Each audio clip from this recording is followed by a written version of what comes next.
आदाब सत श्री अकाल। हमदर्द टीवी देखने वाले सारे दर्शकों का बहुत बहुत स्वागत है प्रोग्राम इमीग्रेशन मैटर्स विच। मैं हाँ तनजीता कुमार। दोस्तों हासिला जी लैके अज का प्रोग्राम जिहदे विच अज असीं गलबात करांगे कैनेडियन इमीग्रेशन के बारे विच। इस वक्त की लेटेस्ट जानकारी हैगी है। बहुत सारे दर्शक सानू बार बार मैसेजेस कर रहे हैं कि एप्लीकेशनस दे विच बहुत ज़्यादा देरी चल रही है इस वक्त, चाहे वो अलग अलग कैटेगरीज दी विच उन्होंने अप्लाई किया होवे, प्रोसैसिंग नूं लैके नहीं समझ आ रहा कि कित्थे तक उन्हों की एप्लीकेशन पहुंच चुकी है। नाल दी नाल ये भी कई बारी एप्लीकेशनस दे विच पता लग रहा कि वो रिप्लाई पूछ रहे हैं कि कितनी देरी लगेगी, अगे अजे तक कोई जवाब नहीं आ रहा ईमेल्स का। तो अज तुहाडे सारे सवालों के असीं जवाब देवांगे कैनेडियन इमीग्रेशन संबंधी। जेकर तुहाडा कोई सवाल हैगा सानू अज के लाइव प्रोग्राम में हेठ लिखे नंबर्स से कॉल कर सकते हो। साडे नाल तुहाडे सवालों के जवाब देने स्टूडियो में मौजूद ने जी CWC तो गुरप्रीत खरा जी। बहुत बहुत स्वागत। बहुत शुक्रिया तरन ते सारे दर्शकों सत श्री अकाल। की हाल चाल ने सर?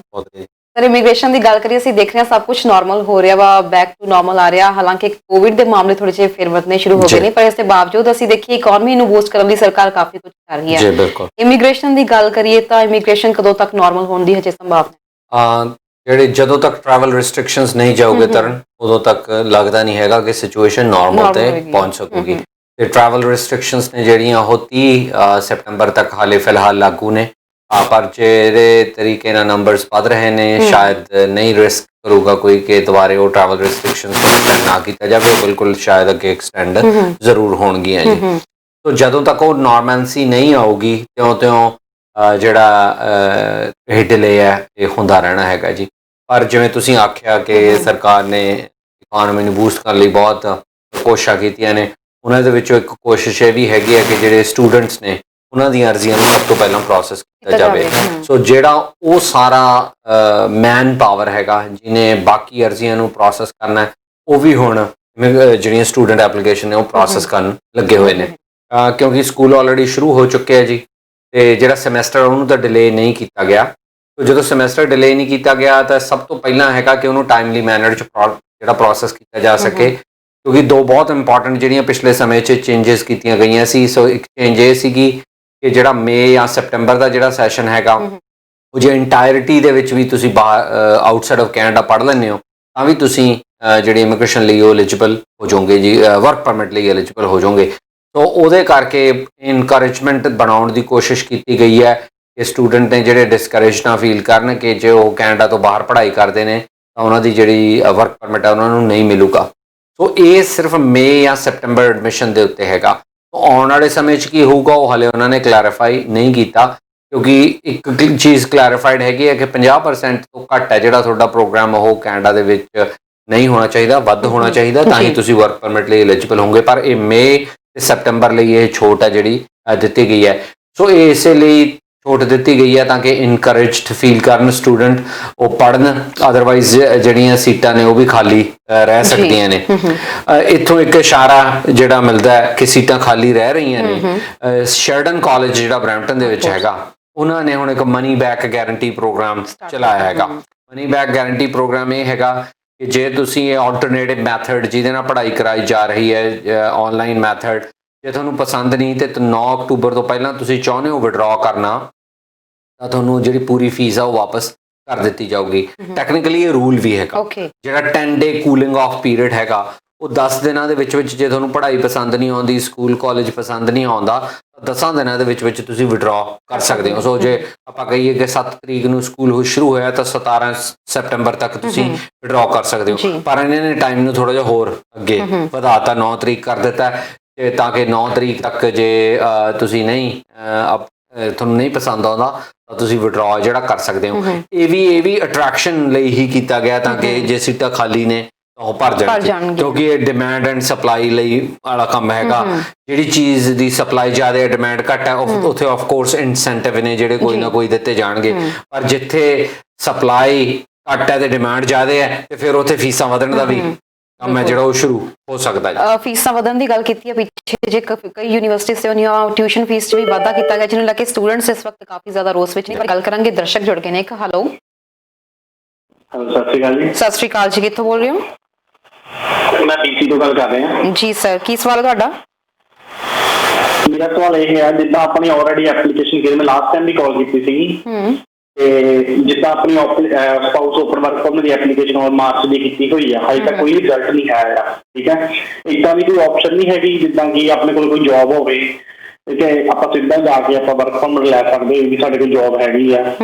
ਇੱਦਾਂ ਦੀ ਕੋਈ ਆਪਸ਼ਨ ਦੱਸ ਸਕਦੇ ਸਰ ਵੀ ਸਾਨੂੰ ਵੀ ਜਿੱਦਾਂ ਕਿ ਉਹਨਾਂ ਨੂੰ ਕਹਿ ਸਕੇ ਸਾਡੇ ਕੋਲ ਜੌਬ ਆਫਰ ਹੈਗੀ ਹੈ ਤੇ ਅਸੀਂ ਤੁਹਾਨੂੰ ਵਰਕ ਪਰਮਿਟ ਦਿੱਤਾ ਜਾਵੇ। ਜੀ, ਤੁਸੀਂ ਆਪਾਂ ਟੀਵੀ ਸਕਰੀਨ ਤੇ ਆਨਸਰ ਦੇ, ਤੁਸੀਂ ਟੀਵੀ ਸਕਰੀਨ ਤੇ ਆਨਸਰ ਸੁਣ ਸਕਦੇ ਹੋ ਜੀ। ਕਾਲ ਕਰਨ ਲਈ ਬਹੁਤ ਬਹੁਤ ਧੰਨਵਾਦ ਜੀ ਸਰ। ਜਿਹੜੀ ਵਰਕ ਪਰਮਿਟ ਪ੍ਰੋਸੈਸਿੰਗ ਹੈ ਜੀ, ਉਹ ਸਭ ਕੈਟਾਗਰੀਜ਼ ਲਈ ਸਿਮਿਲਰ ਹੈਗੀ ਹੈ। ਓਕੇ, ਸੋ ਜੇ ਇਹਨਾਂ ਨੇ ਆਲਰੇਡੀ ਐਪਲੀਕੇਸ਼ਨ ਮਾਰਚ ਦੀ ਕੀਤੀ ਹੋਈ ਹੈ ਤਾਂ ਉਹਦੀ ਵਾਰੀ ਕਿਤੇ ਆਉਣ ਦੇ ਨੇੜੇ ਤੇੜੇ ਹੈ, ਕਿਉਂਕਿ ਲੇਟ ਫੈਬਰੂਰੀ ਅਰਲੀ ਮਾਰਚ ਦੀਆਂ ਐਪਲੀਕੇਸ਼ਨਸ ਪ੍ਰੋਸੈਸ ਕਰਨੀਆਂ ਸ਼ੁਰੂ ਕਰ ਦਿੱਤੀਆਂ ਨੇ ਜੀ। ਤੇ ਦੂਜੀ, ਜੇ ਤੁਹਾਡੇ ਕੋਲ ਜੌਬ ਆਫਰ ਹੈਗੀ ਹੈ ਤਾਂ ਮੇਅਰਲੀ ਜੌਬ ਆਫਰ ਇੰਪੋਰਟੈਂਟ ਨਹੀਂ ਹੈਗੀ ਹੈ, ਤੁਹਾਡੇ ਕੋਲ LMI ਹੋਣਾ ਜ਼ਰੂਰੀ ਹੈ। ਜੇ ਤੁਸੀਂ ਵਿਜ਼ਿਟਰ ਹੈਗੇ ਹੋ ਤੇ ਤੁਸੀਂ ਤਾਂ ਹੀ ਵਰਕ ਪਰਮਿਟ ਲੈ ਸਕਦੇ ਹੋ ਨਾ, ਜੇ ਤੁਹਾਡੇ ਕੋਲ LMI ਹੈਗਾ। ਤੇ ਦੂਜਾ, ਜੇ ਤੁਸੀਂ LMI ਲੈ ਕੇ ਅਰਜ਼ੀ ਹੁਣ ਦਾਖਲ ਕਰਦੇ ਹੋ ਤਾਂ ਉਹ ਹੁਣ ਦਾਖਲ ਹੋਊਗੀ ਤੇ ਉਹਦੀ ਵਾਰੀ ਕਿੰਨੇ ਸਮੇਂ ਬਾਅਦ ਆਉਣੀ ਹੈਗੀ ਹੈ। ਸੋ ਇਹੋ ਜਿਹਾ ਕੋਈ ਆਲਟਰਨੇਟਿਵ ਮੈਥਡ ਨਹੀਂ ਹੈਗਾ ਕਿ ਜਿੱਥੇ ਤੁਸੀਂ, ਜੇ ਤੁਹਾਡੇ ਕੋਲ ਜੌਬ ਆਫਰ ਹੈ ਤੇ ਤੁਹਾਡੀ ਅਰਜ਼ੀ ਪਹਿਲਾਂ ਪ੍ਰੋਸੈਸ ਕਰ ਦਿੱਤੀ ਜਾਊਗੀ, ਕਿਉਂਕਿ ਜਿਹੜਾ ਤੁਸੀਂ ਸਟੂਡੈਂਟ ਜਾਂ ਵਰਕਰ ਦੇ ਸਪਾਊਸ ਦੇ ਤੌਰ ਤੇ ਐਪਲੀਕੇਸ਼ਨ ਫਾਈਲ ਕੀਤਾ ਹੈਗਾ ਉਹ LMIA ਐਗਜ਼ੈਂਪਟ ਕੈਟਾਗਰੀ ਹੈਗਾ। ਸੋ LMIA ਐਗਜ਼ੈਂਪਟ ਕੈਟਾਗਰੀ ਹੈ ਜਿਹੜਾ ਜੀ। ਮੈਂ ਕਾਲਰ ਨੂੰ ਕਹੂੰਗੀ 1 ਮਿੰਟ ਲਈ ਪਲੀਜ਼ ਹੋਲਡ ਕਰਿਓ। ਉਹਦੇ ਉੱਤੇ C41 ਜਾਂ C42 ਥੱਲੇ ਅਰਜ਼ੀ ਦਾਖਲ ਕੀਤੀ ਹੈ, ਉੱਥੇ ਜੌਬ ਆਫਰ ਦਾ ਕੋਈ ਮਤਲਬ ਨਹੀਂ ਹੈਗਾ ਜੀ। ਉੱਥੇ ਤੁਸੀਂ ਇਹ ਪ੍ਰੂਵ ਕਰਨਾ ਹੈ ਕਿ ਜਿਹੜਾ ਸਟੂਡੈਂਟ ਹੈ ਉਹ ਸੈਕਸ਼ਨ 220 ਦੇ ਮੁਤਾਬਕ ਸਟੂਡੈਂਟ ਹੈ, ਜਿਹੜਾ ਵਰਕਰ ਹੈ ਉਹ ਵਰਕਰ ਹੈ ਜਿਹੜਾ OAB ਦੇ ਵਿੱਚ ਕੰਮ ਕਰਦਾ, ਤੁਸੀਂ ਉਹਦੇ ਸਪਾਊਸ ਹੋ, ਇਸੇ ਬਿਨਾਂ ਤੇ ਤੁਹਾਨੂੰ ਪਰਮਿਟ ਮਿਲ ਜਾਣਾ ਹੈ। ਪਰ ਜੇ ਤੁਸੀਂ ਜੌਬ ਆਫਰ ਲੈ ਕੇ ਜਾਂਦੇ ਹੋ ਉਹ ਕੈਟਾਗਰੀ LMI ਐਗਜ਼ੈਂਪਟ ਨਹੀਂ ਹੈਗਾ, ਉੱਥੇ ਤੁਹਾਨੂੰ ਇੱਕ ਡਿਫਰੈਂਟ ਕੈਟਾਗਰੀ ਦੇ ਥਰੂ ਜਿਹੜਾ ਜਾਣਾ ਪੈਣਾ ਹੈ। ਹਾਂਜੀ, ਪਰ ਇੱਕ ਐਗਜ਼ੈਂਪਸ਼ਨ ਹੈਗਾ, ਉਹ ਐਗਜ਼ੈਂਪਸ਼ਨ ਹੈਗਾ ਜੇ ਤੁਹਾਡੇ ਕੋਲ ਆਲਰੇਡੀ ਵਰਕ ਪਰਮਿਟ ਸੀਗਾ ਜੀ, ਤੁਸੀਂ ਆਲਰੇਡੀ ਵਰਕਰ ਸੀਗੇ, ਤੁਸੀਂ ਤੁਹਾਡਾ ਵਰਕ ਪਰਮਿਟ ਖਤਮ ਹੋ ਰਿਹਾ ਹੈ ਤੇ ਤੁਸੀਂ ਨਵੇਂ EMPLOYER ਕੋਲੇ ਕੰਮ ਲਈ ਜਾ ਰਹੇ ਹੈਗੇ ਹੋ। ਹਾਂਜੀ, ਫਿਰ ਇੱਕ ਪ੍ਰਾਇੋਰਟੀ ਪ੍ਰੋਸੈਸਿੰਗ ਹੈਗਾ ਜਿਹਦੇ ਵਿੱਚ 10 ਦਿਨਾਂ ਦੇ ਵਿੱਚ ਅਰਜ਼ੀ ਪ੍ਰੋਸੈਸ ਹੋ ਸਕਦੀ ਹੈ। ਪਰ ਉਹ ਕੇਸ ਦੇ ਵਿੱਚੋਂ ਤੁਹਾਡਾ ਪਹਿਲਾਂ ਵਾਲਾ ਕੰਮ ਵੀ LMIA ਬੇਸਡ ਹੋਣਾ ਚਾਹੀਦਾ ਤੇ ਨਵਾਂ ਕੰਮ ਵੀ LMIA ਬੇਸਡ ਹੋਣਾ ਚਾਹੀਦਾ ਜੀ। ਬਿਲਕੁਲ, ਇੱਕ ਦਰਸ਼ਕ ਹੋਰ ਜੁੜ ਗਏ ਨੇ। ਹੈਲੋ ਜੀ ਸਰ, ਕੀ ਸਵਾਲ ਹੈ ਤੁਹਾਡਾ?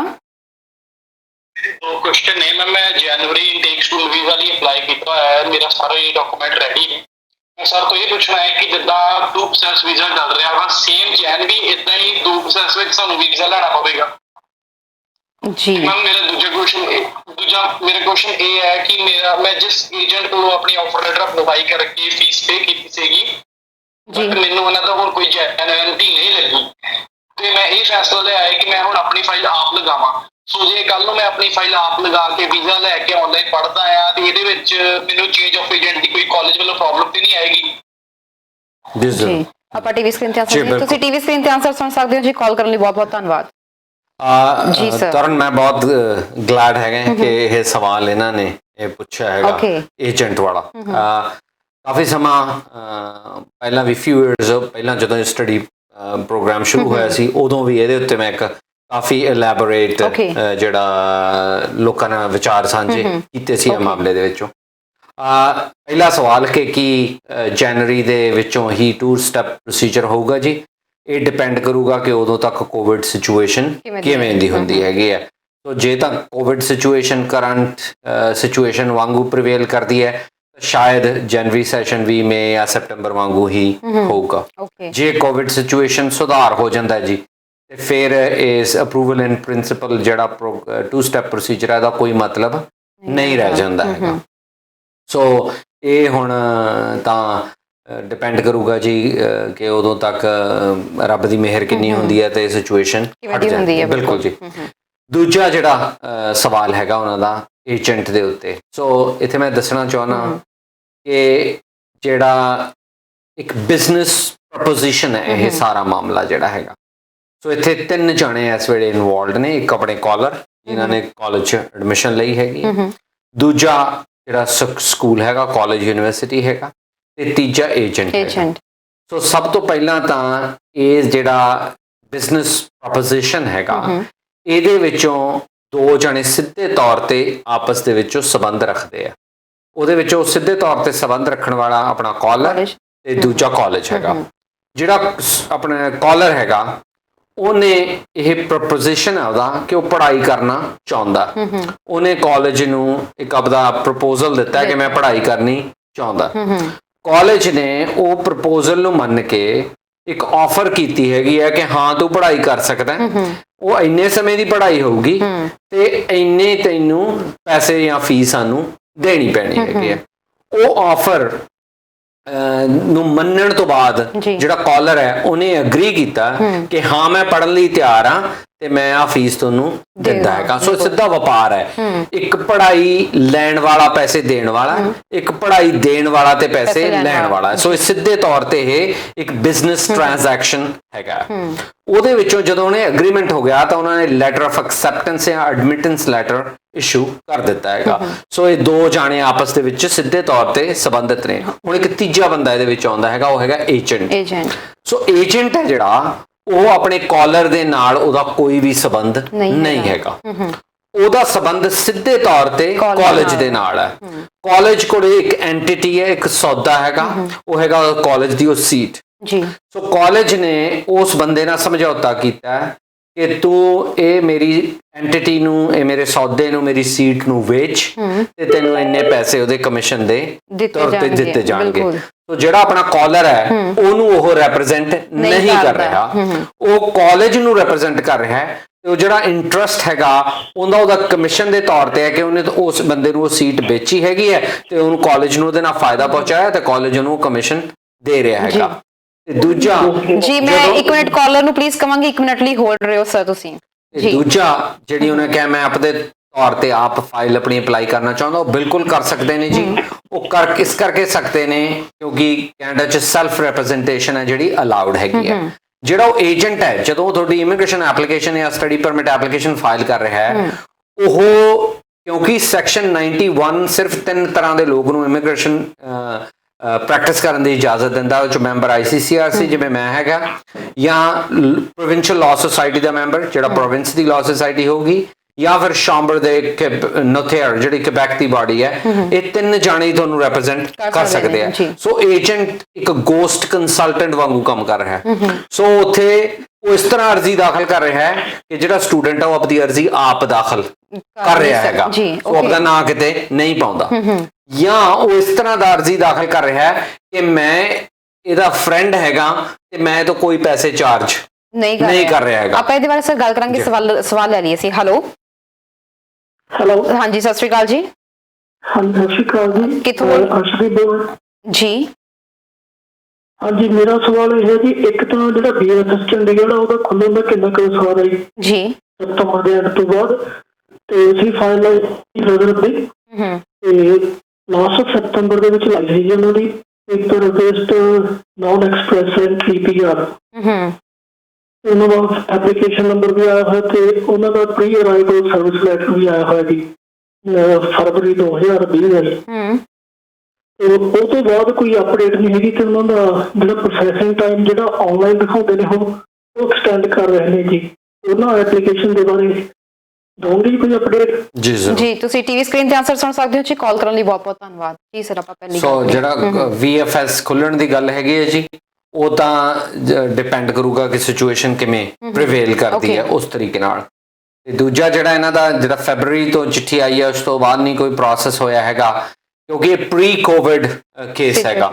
ਸੋ ਇਹ ਜਿਹੜੇ ਪ੍ਰੀ ਕੋਵਿਡ ਕੇਸ ਨੇ ਇਹਨਾਂ ਤੇ ਕੋਵਿਡ ਦਾ ਕੋਈ ਮਤਲਬ ਨਹੀਂ ਹੈਗਾ।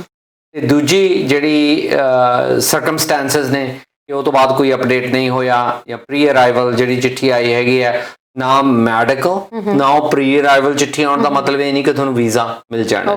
ਉਹ ਹੈਗਾ ਇੱਕ ਸਰਟਨ ਸਟੇਜ ਹੈ ਜਿਹੜਾ ਤੁਹਾਡਾ ਕੇਸ ਆ ਉਹ ਪਾਸ ਹੋ ਚੁੱਕਿਆ ਹੈਗਾ, ਉਸ ਤੋਂ ਬਾਅਦ ਅੱਗੇ ਵੀ ਉਹਦੀ ਪ੍ਰੋਸੈਸਿੰਗ ਹੋਣੀ ਹੈਗੀ ਹੈ। ਹੁਣ ਜੇ ਤਾਂ ਇਹਨਾਂ ਦਾ ਮੈਡੀਕਲ ਐਕਸਪਾਇਰ ਹੋ ਚੁੱਕਿਆ ਹੈਗਾ ਤੇ ਫਿਰ ਤਾਂ ਉਹਨਾਂ ਨੂੰ ਨਵੇਂ ਸਿਰੇ ਤੋਂ ਦੁਬਾਰੇ ਮੈਡੀਕਲ ਕਰਾਉਣਾ ਪਊਗਾ ਜੀ। ਉਹ ਦੁਬਾਰੇ ਤੋਂ ਰੀਪ੍ਰੋਸੈਸਿੰਗ ਹੈ ਜਿਹੜੀ ਸ਼ੁਰੂ ਹੋਊਗੀ। ਤੇ ਇਹਦੇ ਨਾਲ ਇਹ ਵੀ ਹੈਗਾ ਕਿ ਉਹਦੇ ਤੇ ਕੋਈ ਨਾ ਕੋਈ ਜੇ ਇਨਵੈਸਟੀਗੇਸ਼ਨ ਦੀ ਲੋੜ ਹੈ, ਕੋਈ ਅਪਡੇਟ ਨਹੀਂ ਆਇਆ ਤਾਂ ਮੇਬੀ ਕੋਈ ਇਨਵੈਸਟੀਗੇਸ਼ਨ ਦੀ ਵੀ ਜ਼ਰੂਰਤ ਹੈ ਜਿਹੜੀ ਉਹ ਹੋ ਸਕਦੀ ਹੈਗੀ ਹੈ। ਸੋ ਜੇ ਤਾਂ ਤੁਹਾਡਾ ਕੋਵਿਡ ਤੋਂ ਬਾਅਦ ਵਾਲਾ ਕੇਸ ਹੈ ਤਾਂ ਉਹ ਮੈਜੋਰਿਟੀ ਚਾਂਸਸ ਨੇ ਕਿ ਸ਼ਾਇਦ ਉਹ ਕੋਵਿਡ ਰਿਲੇਟਡ ਹੋਵੇ, ਪਰ ਜੋ ਕੋਵਿਡ ਤੋਂ ਪਹਿਲਾਂ ਦਾ ਤਾਂ access to information privacy act ਦੇ ਥੱਲੇ ਪਟੀਸ਼ਨ ਕਰਨੀ ਚਾਹੀਦੀ ਹੈ ਜੀ, ਤਾਂ ਕਿ ਪਤਾ ਲੱਗੇ ਕਿ ਕੀ ਸਰਕਮਸਟੈਂਸਸ ਨੇ ਤੇ ਉਹ ਤੋਂ ਬਾਅਦ ਉਹਨਾਂ ਦਾ ਹੱਲ ਹੈ ਜਿਹੜਾ ਉਹ ਕੀਤਾ ਜਾਵੇ। ਤੇ ਤਰਨ coming back to the first ਜਿਹੜਾ ਕਾਲਰ ਸੀਗੇ ਪ੍ਰੀਵੀਅਸ ਕਾਲਰ, ਤੇ ਉਹਦੇ ਤੇ ਤੁਸੀਂ ਕੋਈ ਬਦਲਾਅ ਨਹੀਂ ਕਰਨਾ ਜੀ ਏਜੰਟ ਦਾ, ਕਿਉਂਕਿ ਉਹ ਹੁਣ ਤੁਹਾਨੂੰ ਡੀਲ ਹੀ ਨਹੀਂ ਕਰ ਰਿਹਾ, ਉਹ ਤੁਹਾਡੇ ਨਾਲ ਤੁਹਾਨੂੰ ਰੈਪਰੈਜ਼ੈਂਟ ਹੀ ਨਹੀਂ ਕਰ ਰਿਹਾ, ਉਹ ਤੁਹਾਡੇ ਨਾਲ ਰਿਲੇਟਡ ਹੀ ਨਹੀਂ ਹੈਗਾ। ਤੇ ਦੂਜੀ ਗੱਲ, ਜਿਵੇਂ ਆਪਾਂ ਪਹਿਲਾਂ ਡਿਮਾਂਡ ਐਂਡ ਸਪਲਾਈ ਦੀ ਗੱਲ ਕੀਤੀ ਸੀਗੀ ਕਿ ਜਿੱਥੇ ਤਾਂ ਡਿਮਾਂਡ ਜ਼ਿਆਦਾ ਹੈ ਸਪਲਾਈ ਘੱਟ ਹੈ, ਉੱਥੇ ਤਾਂ ਇਹੋ ਜਿਹੀਆਂ ਚੀਜ਼ਾਂ ਦੀ ਜ਼ਰੂਰਤ ਪੈਂਦੀ ਹੈਗੀ ਹੈ। ਪਰ ਜਿੱਥੇ ਡਿਮਾਂਡ ਘੱਟ ਹੈ ਤੇ ਸਪਲਾਈ ਜ਼ਿਆਦਾ ਹੈ ਤਾਂ ਕਾਲਜ ਤਾਂ ਤੁਹਾਨੂੰ ਆਪੇ ਅਪਰੋਚ ਕਰ ਰਹੇ ਨੇ ਜੀ ਕਿ ਸਾਡੇ ਕੋਲ ਆ ਕੇ ਤੁਸੀਂ ਪੜ੍ਹੋ, ਤੇ ਉਹਨਾਂ ਨੂੰ ਤਾਂ ਕਿਸੇ ਏਜੰਟ ਦੀ ਜ਼ਰੂਰਤ ਨਹੀਂ ਹੈਗੀ ਹੈ। ਤੇ ਜੇ ਤੁਸੀਂ ਕੈਨੇਡਾ ਜਾ ਕੇ ਕਾਲਜ ਆਪਦਾ ਚੇਂਜ ਕਰਨਾ ਹੈ, ਤੁਸੀਂ ਕਿਸੇ ਵੀ ਕਾਲਜ ਜਾ ਸਕਦੇ ਆ ਤੇ ਕਾਲਜ ਜਾ ਕੇ ਨਵੀਂ ਐਡਮਿਸ਼ਨ ਲੈ ਸਕਦੇ ਹੋ, ਕਿਉਂਕਿ ਉਹ ਤੁਹਾਡਾ ਇੱਕ ਵਪਾਰ ਦਾ ਸੰਬੰਧ ਹੈਗਾ। ਮੋਸਟ ਇੰਪੋਰਟੈਂਟ ਜਿਹੜੀ ਚੀਜ਼ ਤੁਹਾਨੂੰ ਖਿਆਲ ਰੱਖਣ ਦੀ ਲੋੜ ਪਊਗੀ, ਜੇ ਤੁਸੀਂ ਕੈਨੇਡਾ ਆ ਕੇ ਆਪਦਾ ਕਾਲਜ ਬਦਲਣਾ ਹੈ ਕਦੇ, ਤਾਂ ਤੁਸੀਂ ਜਿਹੜਾ ਆਪਦਾ ਸਟੱਡੀ ਪਰਮਿਟ ਹੈ ਉਹਨੂੰ ਧਿਆਨ ਨਾਲ ਪੜ੍ਹਨਾ ਹੈਗਾ। ਉਹਦੇ ਉੱਤੇ ਜੇ ਤਾਂ ਪ੍ਰੋਵਿੰਸ ਡੈਜ਼ਿਗਨੇਟਡ ਹੈ ਤਾਂ ਤੁਸੀਂ ਉਸੇ ਪ੍ਰੋਵਿੰਸ 'ਚ ਪੜ੍ਹ ਸਕਦੇ ਹੋ, ਜੇ ਕਿਸੇ ਹੋਰ ਪ੍ਰੋਵਿੰਸ ਪੜ੍ਹਨੇ ਜਾਂਦੇ ਹੋ ਤਾਂ ਤੁਹਾਨੂੰ ਨਵਾਂ ਪਰਮਿਟ ਲੈਣਾ ਪਊਗਾ। ਜੇ ਉਹ ਸਕੂਲ ਦਾ ਨਾਂ ਲਿਖਿਆ ਤੁਸੀਂ ਹੋਰ ਸਕੂਲ ਜਾਣਾ ਚਾਹੁੰਦੇ ਹੋ ਤਾਂ ਤੁਹਾਨੂੰ ਪਰਮਿਟ ਚੇਂਜ ਕਰਾਉਣਾ ਪੈਣਾ। ਜੇ ਸਬਜੈਕਟ ਵੀ ਲਿਖੇ ਨੇ ਕਲੀਅਰਲੀ ਕਿ ਆਹੀ ਪੜ੍ਹ ਸਕਦੇ ਹੋ ਤਾਂ ਵੀ ਤੁਹਾਨੂੰ ਜਿਹੜਾ ਚੇਂਜ ਕਰਾਉਣਾ ਪੈਣਾ। ਸੋ ਏਜੰਟ ਦਾ ਉਹਦੇ ਵਿੱਚ ਕੋਈ ਵੀ ਰੋਲ ਹੈ ਜਿਹੜਾ ਉਹ ਨਹੀਂ ਹੈਗਾ। ਇਹ ਬਹੁਤ ਤੁਹਾਨੂੰ ਸਮਝਣ ਦੀ ਜ਼ਰੂਰਤ ਹੈ ਜੀ, ਕਿਉਂਕਿ ਮੈਂ ਇੰਡੀਆ ਜਿਹੜੇ ਟੈਲੀਵਿਜ਼ਨ ਨੇ ਉਹਨਾਂ ਦੇ ਉੱਤੇ ਮੈਂ ਕਲੀਅਰਲੀ ਇਹ ਵਰਡ ਦੇਖਦਾ, ਗਾਰੰਟੀ ਵੀਜ਼ਾ ਜਾਂ ਇੰਨੇ ਵੀਜ਼ੇ ਲੱਗ ਗਏ, ਉਹਨਾਂ ਚੀਜ਼ਾਂ ਤੋਂ ਖਾਸ ਤੌਰ ਤੇ ਬਚਣ ਦੀ ਜਿਹੜੀ ਜ਼ਰੂਰਤ ਹੈਗੀ ਹੈ। ਬਿਲਕੁਲ ਜੀ, ਇੱਕ ਦਰਸ਼ਕ ਹੋਰ ਜੁੜ ਗਏ ਨੇ। ਹੈਲੋ ਸਤਿ ਸ਼੍ਰੀ ਅਕਾਲ ਜੀ। ਸਤਿ ਸ਼੍ਰੀ ਅਕਾਲ ਜੀ। ਕਿੱਥੋਂ ਬੋਲ ਰਹੇ ਸਰ? ਮੈਂ ਕੈਮਰੇ ਤੋਂ ਬੋਲਦਾ ਜੀ। ਹਾਂਜੀ ਸਰ, ਦੱਸੋ ਕੀ ਸਵਾਲ ਹੈ? ਸਰ ਮੈਡਮ ਸਰ ਮੇਰਾ ਸਰ ਜੀ ਇੱਕ ਸਵਾਲ ਹੈ ਕਿ ਮੈਂ ਮਸ਼ਹੂਰ ਮਹਾਰਾਸ਼ਟਰ ਦਾ ਜੋਬ ਕਰਦਾ ਹਾਂ ਜੀ। ਸਰ ਮੈਨੂੰ ਦੁਬਾਰਾ ਰਿਪੀਟ ਕਰੋਗੇ? ਮੈਨੂੰ ਤੁਹਾਡੀ ਗੱਲ ਸਮਝ ਨਹੀਂ ਆਈ। ਤੁਸੀਂ ਜੌਬ ਕਰਦੇ ਆ ਜੀ ਕਿੱਥੇ? ਮਸ਼ਰੂਮ ਫਾਰਮ ਦੇ ਵਿੱਚ ਜੀ। ਮਸ਼ਰੂਮ ਫਾਰਮ ਜੀ। ਤੇ ਮੈਂ ਪੀਆਰ ਲਈ ਦਾ ਅਪਲਾਈ ਕਰਨਾ ਚਾਹੁੰਦਾ, ਜਿੱਦਾਂ ਫਰਜ਼ ਕਰੋ ਮੈਂ ਪੀਆਰ ਲਈ ਅਪਲਾਈ ਕਰ ਦੇਣਾ ਤੇ ਉਧਰੋਂ ਮੇਰਾ ਵਰਕ ਪਰਮਿਟ ਖਤਮ ਹੋ ਜਾਵੇ ਤਾਂ ਕੀ ਮੈਨੂੰ ਆਟੋਮੈਟਿਕਲੀ ਵਰਕ ਪਰਮਿਟ ਦਾ ਐਕਸਟੈਂਡ ਹੋਵੇਗਾ ਕਿ ਮੈਨੂੰ ਉਹੀ ਕੰਪਨੀ ਤੋਂ ਹੀ ਦੁਬਾਰਾ ਹੀ ਆਪਣਾ ਐਲਐਮਆਈ ਲੈ ਕੇ ਕਰਨਾ ਪਏਗਾ ਜਾਂ ਕਿਤੇ ਹੋਰ ਵੀ ਕਰ ਸਕਦਾ ਬਾਹਰੋਂ? ਤੁਸੀਂ ਐਲਐਮਆਈ ਬੇਸਡ ਪਰਮਿਟ ਤੇ ਹੋ ਜਾਂ ਓਪਨ ਵਰਕ ਪਰਮਿਟ ਤੇ ਹੋ ਜੀ? ਐਲਐਮਆਈ ਬੇਸਡ ਪਰਮਿਟ ਤੇ ਹੈ ਜੀ। ਜੀ ਜ਼ਰੂਰ। ਟੀਵੀ ਸਕਰੀਨ ਤੇ ਆਨਸਰ ਸੁਣ ਸਕਦੇ ਹੋ ਜੀ। ਕਾਲ ਕਰਨ ਲਈ ਬਹੁਤ ਬਹੁਤ ਧੰਨਵਾਦ ਤੁਹਾਡਾ ਜੀ ਸਰ। ਤਰਨ ਇੱਥੇ ਇਹਨਾਂ ਕੋਲੇ ਦੋ ਡਿਫਰੈਂਟ ਆਪਸ਼ਨਸ ਹੈਗੀਆਂ ਨੇ। ਪਹਿਲੀ ਆਪਸ਼ਨ ਹੈਗੀ ਹੈ ਕਿ ਇਹ ਜਿਹੜਾ ਐਗਰੀਕਲਚਰ ਵਰਕਰਸ ਪ੍ਰੋਗਰਾਮ ਹੈਗਾ ਉਹਦੇ ਤਹਿਤ ਇਹ ਅਪਲਾਈ ਕਰ ਸਕਦੇ ਨੇ। ਅਪਲਾਈ ਕਰਨ ਤੋਂ ਬਾਅਦ ਤੇ ਜਿਹੜਾ ਉਹਨਾਂ ਦਾ ਲੈਂਥ ਆਫ ਪੀਰੀਅਡ ਹੈ, ਟਾਈਮ ਹੈਗਾ, ਉਹਦੇ ਦੌਰਾਨ ਜੇ ਉਹ ਕੰਮ ਕੀਤਾ ਤਾਂ ਉਹਨਾਂ ਨੇ ਐਕਸਪੀਰੀਅੰਸ ਪੂਰਾ ਕਰ ਲੈਣਾ, ਆਪਦੀ ਐਪਲੀਕੇਸ਼ਨ ਕਰ ਸਕਦੇ ਆ। ਤੇ ਜੇ ਉਹ ਤੋਂ ਬਾਅਦ ਅੱਗੇ ਕੰਮ ਨਹੀਂ ਕਰਨਾ ਚਾਹੁੰਦੇ, ਉਹਨਾਂ ਨੇ ਆਪਦਾ ਸਟੇਟਸ ਜਿਹੜਾ ਉਹ ਵਿਜ਼ਿਟਰ ਕਰਾ ਸਕਦੇ ਆ ਤੇ ਉੱਥੇ ਰਹਿ ਸਕਦੇ ਆ। ਉਹਦੇ ਨਾਲ ਉਹਨਾਂ ਦੀ ਅਰਜ਼ੀ ਤੇ ਕੋਈ ਇਫੈਕਟ ਹੈ ਜਿਹੜਾ ਉਹ ਨਹੀਂ ਆਊਗਾ। ਤੇ ਦੂਜਾ, ਕਿਉਂਕਿ ਇਹ ਐਲਐਮਆਈ ਬੇਸਡ ਵਰਕ ਪਰਮਿਟ ਹੈਗਾ ਤੇ ਜੇ ਉਹਨਾਂ ਨੂੰ ਅੱਗੇ ਐਕਸਟੈਂਡ ਕਰਾਉਣਾ ਤਾਂ ਉਹਨਾਂ ਨੂੰ ਐਲਐਮਆਈ ਲੈਣਾ ਜਿਹੜਾ ਜ਼ਰੂਰੀ ਹੋਊਗਾ। ਤੇ ਦੂਜਾ ਇਹਨਾਂ ਦਾ ਜਿਹੜਾ ਆਪਸ਼ਨ ਹੈਗਾ ਉਹ ਓਨਟਾਰੀਓ ਪੀਐਨਪੀ ਦੇ ਵਿੱਚ ਵੀ ਹੈਗਾ, ਜਿਹੜਾ ਜਨਰਲ ਫਾਰਮ ਵਰਕਰਸ ਦੇ ਥੱਲੇ ਅਪਲਾਈ ਕਰ ਸਕਦੇ ਨੇ। ਤੇ ਉਹਦੇ ਨਾਲ ਇਹ ਹੋਊਗਾ ਜੇ ਇਹਨਾਂ ਦਾ ਪੀਐਨਪੀ ਹੋ ਜਾਂਦਾ ਤਾਂ ਇਹਨਾਂ ਨੂੰ ਵਰਕ ਪਰਮਿਟ ਸਪੋਰਟ ਲੈਟਰ ਮਿਲ ਜਾਣਾ ਹੈਗਾ। ਤੇ ਉਹ ਜੇ ਸਪੋਰਟ ਲੈਟਰ EMPLOYER ਬੇਸਡ ਨਹੀਂ ਹੈਗਾ ਤਾਂ ਫਿਰ ਇਹਨਾਂ ਦਾ ਉਸੇ ਲੈਟਰ ਦੇ ਬੇਸ ਤੇ ਉੱਤੇ ਪੀਐਨਪੀ ਦੀ ਲੈਟਰ ਦੇ ਬੇਸ ਤੇ ਉੱਤੇ ਵਰਕ ਪਰਮਿਟ ਆ ਜਿਹੜਾ ਐਕਸਟੈਂਡ ਹੋ ਜਾਊਗਾ, ਉਹ ਵਰਕ ਪਰਮਿਟ ਵੀ ਓਪਨ ਹੋਊਗਾ ਜੀ। ਜੀ ਬਿਲਕੁਲ, ਮੈਂ ਆਪਣੇ ਕਾਲਰ ਨੂੰ ਕਹੂੰਗੀ 1 ਮਿੰਟ ਲਈ ਹੋਲਡ ਕਰਿਓ। ਜੀ ਸਰ ਦੱਸੋ ਕੀ ਕਹਿਣਾ ਚਾਹੁੰਦੇ ਹੋ? ਹੈਲੋ ਹਾਂਜੀ ਸਰ, ਕਿੱਥੋਂ ਬੋਲ ਰਹੇ ਹੋ? ਹਾਂਜੀ ਮੈਡਮ, ਮੈਂ ਇੰਡੀਆ ਤੋਂ ਬੋਲ ਰਿਹਾ ਜੀ ਸਰ, ਕੀ ਸਵਾਲ ਹੈ ਤੁਹਾਡਾ? ਮੈਡਮ ਮੇਰਾ ਸਵਾਲ ਸੀਗਾ, ਮੇਰੀ 29 ਅਪ੍ਰੈਲ ਨੂੰ ਮੈਰਿਜ ਹੋਈ ਵੀ ਆ। ਹਾਂਜੀ, ਤੇ ਜਨਵਰੀ ਇਨਟੇਕ ਦੇ ਵਿੱਚ ਮੇਰੀ ਵਾਈਫ ਡੇਟ ਆਏ ਸੀਗੇ ਜੀ। ਉਸ ਤੋਂ ਬਾਅਦ ਮੈਡਮ ਲਾਕਡਾਊਨ ਲੱਗਣ ਕਰਕੇ ਮੈਂ ਫਾਈਲ ਅਪਲਾਈ ਕਰ ਸਕਿਆ। ਹੈਲੋ ਤੇ ਮੈਡਮ ਹੁਣ ਮੈਂ 1 ਮਿੰਟ ਕਾਲਰ ਪਲੀਜ਼ ਤੁਸੀਂ ਹੋਲਡ ਰਹੋ। ਮੈਂ ਇੱਕ ਕਾਲ 1 ਮਿੰਟ ਪਲੀਜ਼ ਹੋਲਡ ਰਹੋ, ਮੈਂ ਆਲਰੇਡੀ ਕਾਲ ਲੈ ਰਹੀ ਹਾਂ। 1 ਮਿੰਟ ਲਈ ਹੋਲਡ ਕਰਿਓ ਸਰ। ਜੀ ਸਰ। ਠੀਕ ਹੈ ਜੀ ਸਰ, 1 ਮਿੰਟ ਲਈ ਹੋਲਡ ਕਰਿਓ, ਮੈਂ ਆਲਰੇਡੀ ਇੱਕ ਕਾਲ ਲੈ ਰਹੀ ਹਾਂ ਜੀ। ਇੰਡੀਆ ਤੋਂ ਕਾਲਰ ਪਲੀਜ਼ ਆਪਣੀ ਤੁਸੀਂ ਸਵਾਲ ਕੰਟੀਨਿਊ ਕਰਿਓ। ਤੁਸੀਂ ਫਾਈਲ ਕਿਹਾ ਕਿ ਤੁਸੀਂ ਫਾਈਲ ਨਹੀਂ ਅਪਲਾਈ ਕਰ ਪਾਏ, ਸਵਾਲ ਜਲਦੀ ਰੱਖੋ। ਕੀ ਸਵਾਲ ਹੈ ਤੁਹਾਡਾ? ਹਾਂਜੀ, ਮੈਂ ਹੁਣ ਫਾਈਲ ਅਪਲਾਈ ਕਰਨੀ ਸੀਗੀ। ਜੇ ਮੈਂ ਕਿਸੇ ਨੂੰ ਪੁੱਛਿਆ, ਸਲਾਹ ਕੀਤੀ ਸਰ, ਉਹ ਕਹਿੰਦੇ ਦੂਜਾ ਆਪਣਾ ਤੁਹਾਡੇ ਫਿੰਗਰਪ੍ਰਿੰਟ ਨਹੀਂ ਹੋਣੀ। ਉਸ ਤੋਂ ਬਾਅਦ ਕਹਿੰਦੇ ਫਿੰਗਰਪ੍ਰਿੰਟ ਨਹੀਂ ਹੋਣੇ ਤਾਂ ਤੁਹਾਡੀ ਫਾਈਲ ਅਜੇ ਲੱਗਣੀ ਨਹੀਂ। ਕੋਈ ਕਹਿੰਦਾ ਸਰ ਲੱਗਣੀ, ਕੋਈ ਕਹਿੰਦਾ ਨਹੀਂ ਲੱਗਣੀ। ਬਸ ਇਸੇ ਕਨਫਿਊਜ਼ਨ। ਤੁਸੀਂ ਇਹੀ ਪੁੱਛਣਾ ਚਾਹੁੰਦੇ ਹੋ ਫਾਈਲ ਕਦੋਂ ਲਗਾ ਸਕਦੇ ਹੋ ਤੁਸੀਂ? ਹਾਂਜੀ, ਤੁਸੀਂ ਟੀਵੀ ਸਕਰੀਨ ਤੇ ਆਨਸਰ ਸੁਣ ਸਕਦੇ ਹੋ ਜੀ। ਕਾਲ ਕਰਨ ਲਈ ਬਹੁਤ ਬਹੁਤ ਧੰਨਵਾਦ। ਕਾਲਰ ਹੋਰ ਜੁੜ ਗਏ ਨੇ। ਹੈਲੋ ਹੈਲੋ, ਸਤਿ ਸ਼੍ਰੀ ਅਕਾਲ ਸਰ ਜੀ। ਸਤਿ ਸ਼੍ਰੀ ਅਕਾਲ ਜੀ, ਸੌਰੀ ਅਸੀਂ ਤੁਹਾਨੂੰ ਵੇਟ ਕਰਾਇਆ ਜੀ। ਕਿੱਥੋਂ ਬੋਲ ਰਹੇ ਹੋ? ਹਾਂਜੀ, ਵੀਕੇ ਗੋਇਲ ਬੋਲ ਰਿਹਾ ਜੀ, ਵੈਨਕੂਵਰ ਤੋਂ। ਜੀ ਗੋਇਲ ਜੀ, ਦੱਸੋ ਕੀ ਸਵਾਲ ਹੈ ਤੁਹਾਡਾ? ਹਾਂਜੀ, ਮੈਂ ਖਹਿਰਾ ਸਾਹਿਬ ਤੋਂ ਕੁਐਸਚਨ ਮੇਰਾ ਇਹ ਹੈ ਜੀ, ਮੇਰਾ ਇੱਕ ਨੈਫਿਊ ਹੈ ਜੀ, ਉਹ ਇੰਡੀਆ ਤੋਂ ਆਇਆ ਹੋਇਆ ਜੀ, ਉਰੇ ਵੈਨਕੂਵਰ ਜੀ ਰਹਿੰਦਾ ਜੀ। ਤੇ ਉਹਦੀ ਉਮਰ 25 ਸਾਲ ਹੈ ਜੀ। ਤੇ ਉਹ ਸੈਲਮ ਲਈ ਅਪਲਾਈ ਕਰਨਾ ਚਾਹੁੰਦਾ, ਤਾਂ ਉਹਨੂੰ ਕੀ ਕਰਨਾ ਪੈ ਸਕਦਾ ਜੀ? ਜੀ ਸਰ, ਕੁਝ ਪੁੱਛਣਾ ਚਾਹੁੰਦੇ ਤੁਸੀਂ? ਟੀਵੀ ਸਕਰੀਨ ਤੇ ਆਨਸਰ ਸੁਣ ਸਕਦੇ ਹੋ ਸਰ। ਕਾਲ ਕਰਨ ਲਈ ਬਹੁਤ ਬਹੁਤ ਧੰਨਵਾਦ। ਇਸ ਤੋਂ ਪਹਿਲਾਂ ਸਰ ਜਿਹੜੇ ਸਪਾਊਸ ਵੀਜ਼ਾ ਬਾਰੇ ਪੁੱਛਣਾ ਚਾਹੁੰਦੇ ਸੀ ਐਪਲੀਕੇਸ਼ਨ। ਜੀ ਸੋ ਜਿਹੜਾ ਬਹੁਤ ਕਨਫਿਊਜ਼ਡ ਲੱਗਦੇ ਸੀ ਅਸੀਂ ਆਪਣੇ ਵਿਚਾਰ ਦੇ ਵਿੱਚੋਂ। ਸੋ ਸਭ ਤੋਂ ਪਹਿਲਾਂ ਜੇ ਆਪਾਂ ਨੂੰ ਮਲਟੀਪਲ ਹਿੱਸਿਆਂ 'ਚ ਸਵਾਲ ਨੂੰ ਵੰਡਣਾ ਪੈਣਾ। ਸੋ ਸਭ ਤੋਂ ਪਹਿਲਾਂ ਸੀ ਕਿ ਉਹ ਕਦੋਂ ਵਰਕ ਪਰਮਿਟ ਦੀ ਅਰਜ਼ੀ ਆਪਣੀ ਲਾ ਸਕਦੇ ਸੀ। ਵਰਕ ਪਰਮਿਟ ਦੀਆਂ ਐਪਲੀਕੇਸ਼ਨਸ ਕਦੇ ਵੀ ਨਹੀਂ ਬੰਦ ਹੋਈਆਂ ਸੀ, ਆਲਵੇਜ਼ ਹੀ ਲਾ ਸਕਦੇ ਸੀ ਜੀ। ਸੋ ਕਦੇ ਵੀ ਉਹ ਅਰਜ਼ੀਆਂ ਬੰਦ ਨਹੀਂ ਹੋਈਆਂ। ਦੂਜੀ ਜਿਹੜਾ ਉਹਨਾਂ ਦਾ ਸਵਾਲ ਸੀ ਕਿ ਫਿੰਗਰਪ੍ਰਿੰਟ ਨਹੀਂ ਹੋਣੇ ਤੇ ਅਰਜ਼ੀ ਨਹੀਂ ਲੱਗਣੀ, ਇਹ ਵੀ ਬਿਲਕੁਲ ਵਾਜਿਬ ਨਹੀਂ ਹੈਗਾ, ਕਿਉਂਕਿ ਅਰਜ਼ੀ ਤੁਸੀਂ ਜਿਹੜੀ ਅਪਲਾਈ ਕਰ ਸਕਦੇ ਹੋ, ਜੇ ਫਿੰਗਰਪ੍ਰਿੰਟ ਦੀ ਜ਼ਰੂਰਤ ਹੋਊਗੀ ਤਾਂ ਉਹ ਤੁਹਾਨੂੰ ਆਪੇ ਚਿੱਠੀ ਪਾਉਣਗੇ ਜੀ। ਸੋ ਫਿੰਗਰਪ੍ਰਿੰਟ ਕਰਾ ਕੇ ਅਰਜ਼ੀ ਨਹੀਂ ਲਾਉਣੀ, ਉਹ ਬਾਅਦ ਚੋਂ ਰਿਕੁਐਸਟ ਹੈ ਜਿਹੜੀ ਉਹ ਮੰਗੀ ਜਾਣੀ ਹੈਗੀ ਆ। ਪਰ ਮੋਸਟ ਇੰਪੋਰਟੈਂਟ ਇਹਨਾਂ ਦਾ ਸਵਾਲ ਹੈ ਜਿਹੜਾ ਹਿੱਸਾ ਸੀ ਸਵਾਲ ਦਾ, ਉਹ ਸੀ ਕਿ ਵਾਈਫ ਹੈ ਜਿਹੜੀ ਉਹ ਜਨਵਰੀ ਇਨਟੇਕ ਦੇ ਵਿੱਚੋਂ ਆਏ ਹੈਗੇ ਇੱਥੇ। ਹੁਣ ਜੋ ਜਨਵਰੀ ਇਨਟੇਕ 'ਚ ਆਏ ਨੇ, ਉਹ ਜਨਵਰੀ ਤੋਂ ਲੈ ਕੇ ਮਈ ਦੀ ਪੜ੍ਹਾਈ ਆਪਣੀ ਪੂਰੀ ਕਰ ਚੁੱਕੇ ਨੇ, ਤੇ ਜਿਹੜੀ ਮਈ ਤੋਂ ਹੁਣ ਅਗਸਤ ਦੀ ਪੜ੍ਹਾਈ ਉਹ ਪੂਰੀ ਕਰ ਚੁੱਕੇ ਨੇ, ਤੇ ਪਿੱਛੇ ਕਿੰਨਾ ਸਮਾਂ ਰਹਿ ਗਿਆ ਉਹਦਾ ਉਹਨਾਂ ਨੇ ਆਪਾਂ ਨੂੰ ਜਵਾਬ ਉਹ ਸਵਾਲ ਦਾ ਹਿੱਸੇ 'ਚੋਂ ਨਹੀਂ ਸੀ। ਇਸੇ ਕਰਕੇ ਮੈਂ ਕੋ ਕਾਫੀ ਕਨਫਿਊਜ਼ ਲੱਗ ਰਹੇ ਸੀਗੇ। ਜਿਹੜੀਆਂ ਰਿਕੁਆਇਰਮੈਂਟਸ ਨੇ ਸਭ ਤੋਂ ਪਹਿਲਾਂ ਤਾਂ ਇਹ ਸਮਝਣੀਆਂ ਜ਼ਰੂਰੀ ਨੇ। ਜਿਹੜਾ ਸਟੂਡੈਂਟ ਆ, ਜਿਵੇਂ ਮੈਂ ਪਹਿਲਾਂ ਆਖਿਆ ਸੀ, ਉਹਦੀ ਡੈਫੀਨੇਸ਼ਨ ਹੈ ਜਿਹੜੀ ਉਹ ਸੈਕਸ਼ਨ 220 ਸਬ ਸੈਕਸ਼ਨ 1 ਦੇ ਥੱਲੇ ਹੈਗੀ ਹੈ।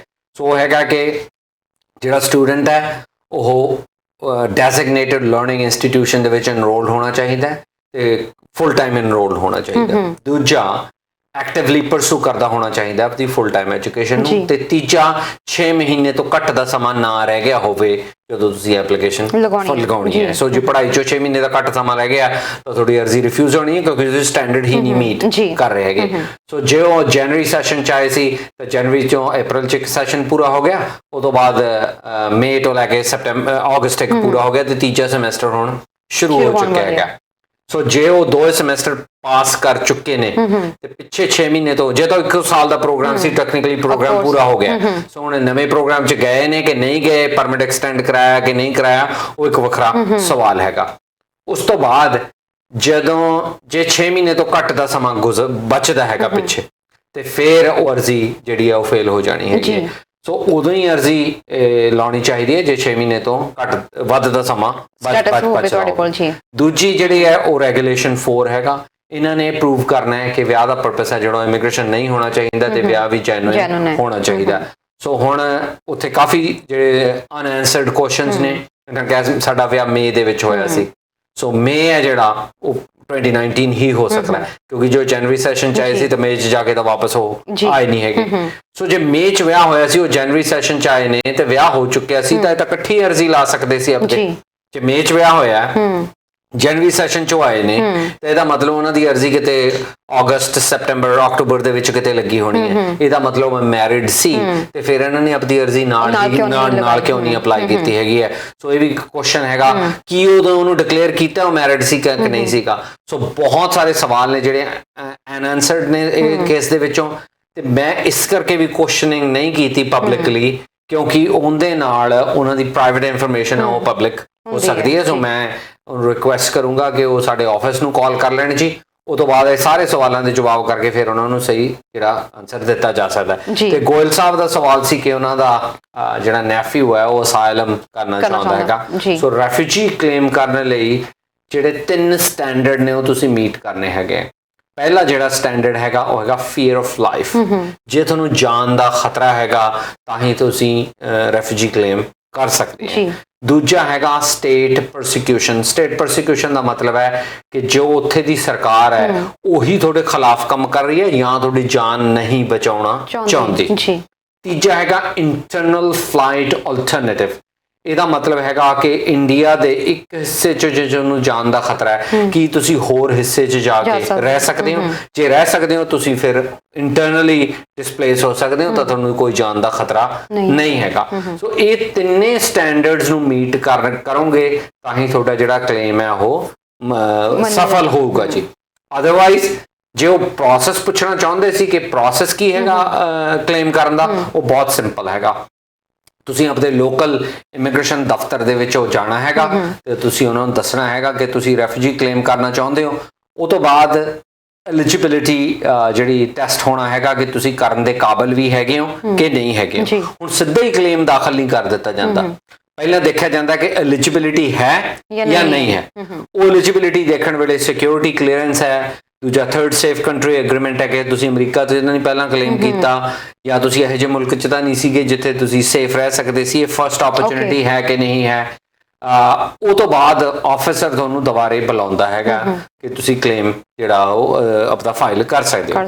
ਤੇ ਉਸੇ ਸਮੇਂ ਜਦ ਤੁਸੀਂ ਕਲੇਮ ਫਾਈਲ ਕਰਦੇ ਆ ਉਦੋਂ ਨੂੰ ਜਿਹੜਾ ਐਲੀਜੀਬਿਲਿਟੀ ਦਾ ਟੈਸਟ ਹੈ ਉਹ ਦੇ ਦਿੰਦਾ ਤੇ ਇਹਦੇ ਨਾਲ ਨਾਲ ਤੁਹਾਨੂੰ ਕਹਿ ਦਿੰਦਾ ਕਿ ਤੂੰ ਆਪਣੀ ਇਮੀਗ੍ਰੇਸ਼ਨ ਲਈ ਐਪਲੀਕੇਸ਼ਨ ਦਾਖਲ ਕਰ ਤੇ ਵਰਕ ਪਰਮਿਟ ਲਈ ਤੂੰ ਆਪਣੀ ਐਪਲੀਕੇਸ਼ਨ ਜਿਹੜੀ ਉਹ ਦਾਖਲ ਕਰ। ਉਸ ਤੋਂ ਬਾਅਦ ਤੁਹਾਡੇ ਕੋਲੇ 15 ਦਿਨਾਂ ਦਾ ਸਮਾਂ ਹੁੰਦਾ ਹੈ ਜਿਹਦੇ ਵਿੱਚ ਤੁਸੀਂ ਆਪਣਾ ਬੇਸਿਸ ਆਫ ਕਲੇਮ ਕੋਰਟ 'ਚ ਦਾਖਲ ਕਰਨਾ ਹੁੰਦਾ ਹੈ। ਸੋ ਇਹ ਪ੍ਰੋਸੈਸ ਹੈ। ਪਰ ਅੱਜ ਕੱਲ੍ਹ ਕੋਵਿਡ ਦੇ ਕਰਕੇ ਜਿਹੜੀਆਂ ਪਰਸਨਲ ਇੰਟਰਵਿਊਜ਼ ਨੇ ਇਹ ਨਹੀਂ ਹੁੰਦੀਆਂ ਜੀ।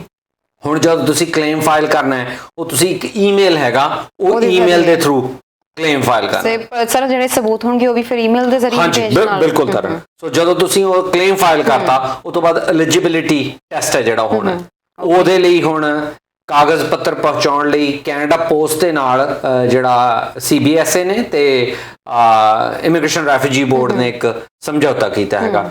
ਸੋ ਉਹਦੇ ਨਾਲ ਤੁਹਾਨੂੰ ਇੱਕ ਪੋਸਟ ਬਾਕਸ ਕ੍ਰੀਏਟ ਕਰ ਲਿਆ ਜਾਂਦਾ।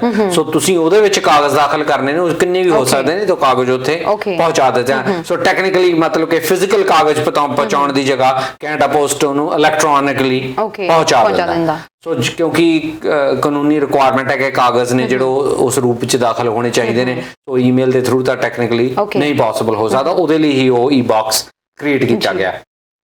ਤੇ ਜਦੋਂ ਤੁਸੀਂ ਆਪਦਾ ਬੇਸ ਆਫ ਕਲੇਮ ਦਾਖਲ ਕਰਦੇ ਨੇ ਉਸ ਤੋਂ ਬਾਅਦ ਤੁਸੀਂ ਆਪਦੀ ਵਰਕ ਪਰਮਿਟ ਲਈ ਐਪਲੀਕੇਸ਼ਨ ਦਾਖਲ ਕਰਦੇ ਹੋ ਤੇ ਤੁਹਾਨੂੰ ਵਰਕ ਪਰਮਿਟ ਜਿਹੜਾ ਮਿਲ ਜਾਂਦਾ ਹੈ। ਤੇ ਉਸ ਤੋਂ ਬਾਅਦ ਕਿੰਨਾ ਸਮਾਂ ਲੱਗਦਾ ਤੁਹਾਡੀ ਸੁਣਵਾਈ ਆਉਣ ਨੂੰ, ਉਹ ਡਿਪੈਂਡ ਕਰਦਾ ਹੈ ਕਿ ਉਹ ਜਗ੍ਹਾ ਦੇ ਵਿੱਚੋਂ ਕਿੰਨੇ ਜੱਜ ਕੰਮ ਕਰ ਰਹੇ ਨੇ, ਕਿੰਨੇ ਲੋਕਾਂ ਨੇ ਉੱਥੇ ਕਲੇਮ ਫਾਈਲ ਕਰਿਆ। ਜੇ ਉੱਥੇ minister of immigration the intervention ਦੀ ਜ਼ਰੂਰਤ ਹੈਗੀ ਹੈ, ਕਈ ਕੇਸਿਸ ਦੇ ਵਿੱਚ ਸਰਕਾਰੀ ਵਕੀਲ ਹੈ ਉਹ ਨਹੀਂ ਭੁਗਤਦਾ, ਕਈਆਂ ਦੇ ਵਿੱਚ ਭੁਗਤਣਾ ਹੁੰਦਾ, ਤਾਂ ਤੁਹਾਡੀ ਵਾਰੀ ਕਿੰਨੀ ਆਉਂਦੀ ਹੈ। ਕਰੰਟਲੀ ਜਿਹੜਾ ਸਮਾਂ ਚੱਲ ਰਿਹਾ ਜੀ ਉਹ ਕਰੀਬਨ 24 ਮਹੀਨੇ ਚੱਲ ਰਿਹਾ। ਸੋ ਜੇ ਤੁਸੀਂ ਅੱਜ ਫਾਈਲ ਕਰੋਗੇ ਤਾਂ ਕਰੀਬਨ 24 ਮਹੀਨਿਆਂ ਬਾਅਦ ਤੁਹਾਡੀ ਜਿਹੜੀ ਵਾਰੀ ਆਉਣੀ ਹੈ। ਇਹ ਵੀ ਇੱਕ ਇਨਕਰੇਜਮੈਂਟ ਲੱਗ ਰਿਹਾ ਤਰਨ ਲੋਕਾਂ ਨੂੰ ਰੈਫਿਊਜੀ ਕਲੇਮ ਫਾਈਲ ਕਰਨ ਨੂੰ। ਉਹਨਾਂ ਨੂੰ ਪਤਾ ਹੈ ਕਿ ਹੁਣ ਆ ਕੇ ਰੈਫਿਊਜੀ ਕਲੇਮ ਫਾਈਲ ਕਰ ਦੇਣਗੇ ਤੇ 24 ਮਹੀਨੇ ਤਾਂ ਉਹਨਾਂ ਦੀ ਵਾਰੀ ਨਹੀਂ ਆਉਣੀ, ਉਦੋਂ ਤੱਕ ਉਹਨਾਂ ਨੂੰ ਓਪਨ ਵਰਕ ਪਰਮਿਟ ਹੈ ਜਿਹੜਾ ਉਹ ਮਿਲ ਜਾਂਦਾ ਹੈ। ਕਈ ਸਟੂਡੈਂਟਸ ਦੇ ਵਿੱਚ ਵੀ ਇਹ ਰੁਝਾਨ ਦੇਖਣ ਨੂੰ ਮਿਲਿਆ ਜਿੱਥੇ ਕਿ ਉਹ ਨਹੀਂ ਪੜ੍ਹਾਈ ਕਰ ਪਾਉਂਦੇ ਜਾਂ ਉਹਨਾਂ ਦਾ ਵਰਕ ਪਰਮਿਟ ਖਤਮ ਹੋ ਗਿਆ, ਉਹ ਵੀ ਰੈਫਿਊਜੀ ਕਲੇਮ ਹੈ ਜਿਹੜੇ ਉਹ ਕਰਨ ਜਾ ਰਹੇ ਨੇ ਜੀ। ਸੋ ਉਹਦੇ ਕਰਕੇ ਜਿਹੜਾ ਮੈਂਡੇਟ ਸੀਗਾ ਰੈਫਿਊਜੀ ਰਿਫਾਰਮ ਐਕਟ ਦਾ, ਇਹ 2012 ਦਸੰਬਰ 29 ਨੂੰ ਕਾਨੂੰਨ ਪਾਸ ਹੋਇਆ ਸੀ।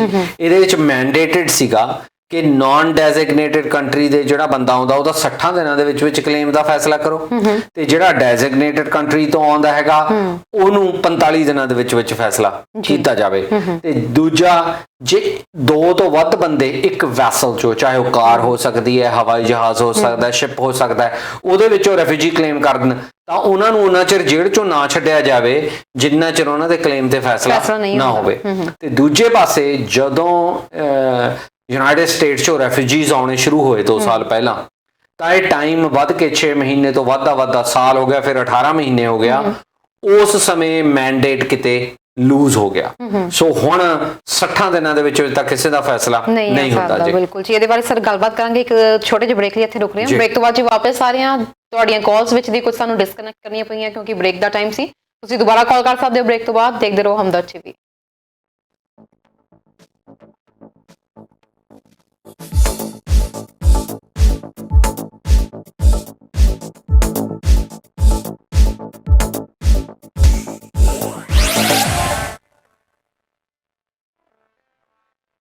CWC Immigration is one of the largest immigration companies। ਇਹਨਾਂ ਦੇ 4 ਆਫਿਸ ਕੈਨੇਡਾ 'ਚ ਨੇ ਤੇ 12 ਇੰਡੀਆ 'ਚ। ਮੈਂ ਮਿਸਟਰ ਕਿਰਨ ਨੂੰ ਪਰਸਨਲੀ ਜਾਣਦਾ, ਮੈਂ ਉਹਨਾਂ ਦੇ ਆਫਿਸ ਵੀ ਗਿਆ ਤੇ ਉਹਨਾਂ ਦੇ ਕਲਾਇੰਟਸ ਨੂੰ ਵੀ ਮਿਲਿਆ। ਮੈਨੂੰ ਲੱਗਦਾ ਹੈ ਕਿ ਉਹ they believe in quality and they are dedicated to providing competent services to the client.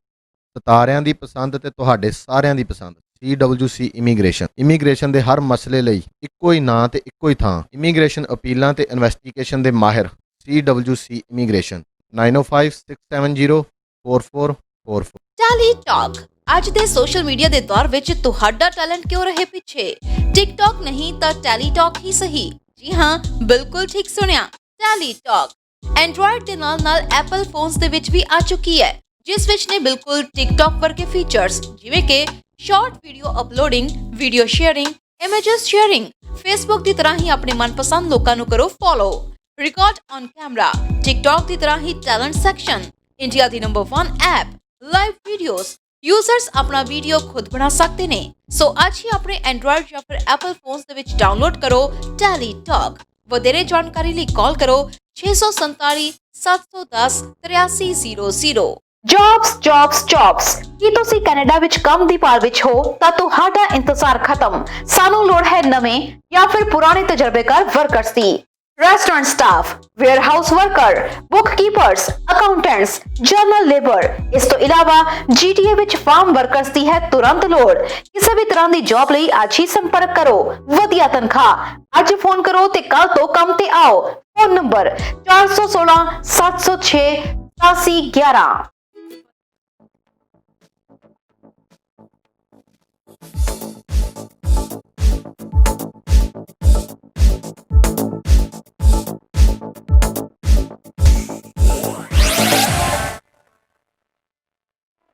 Break ਤੋਂ ਬਾਅਦ ਫਿਰ ਤੋਂ ਤੁਹਾਡਾ ਸਭ ਦਾ ਸਵਾਗਤ ਹੈ ਪ੍ਰੋਗਰਾਮ ਇਮੀਗ੍ਰੇਸ਼ਨ ਮੈਟਰਸ ਦੇ ਵਿੱਚ। ਤੇ ਪ੍ਰੋਗਰਾਮ ਲਾਈਵ ਹੈ ਜੀ, ਤੁਸੀਂ ਕੋਈ ਕਾਲ ਕਰਨਾ ਚਾਹੁੰਦੇ ਹੋ ਸਾਨੂੰ ਹੇਠਲੇ ਨੰਬਰ ਦੇ ਉੱਤੇ ਕਾਲ ਕਰ ਸਕਦੇ ਹੋ। ਸਰ ਅੱਜ ਗੱਲਬਾਤ ਕਰ ਰਹੇ ਸੀ ਅਸੀਂ ਸਟੂਡੈਂਟਸ ਦੀਆਂ ਵੀ ਗੱਲ ਕਰ ਲਈਏ। ਤੁਸੀਂ ਦੱਸਿਆ ਜਿਵੇਂ ਸ਼ੈਰਡਨ ਕਾਲਜ ਦੀ ਗੱਲ ਕਰਾਂਗੇ। ਇੱਕ ਦਰਸ਼ਕ ਹੋਰ ਜੁੜ ਗਏ ਨੇ ਪਹਿਲਾਂ। ਹੈਲੋ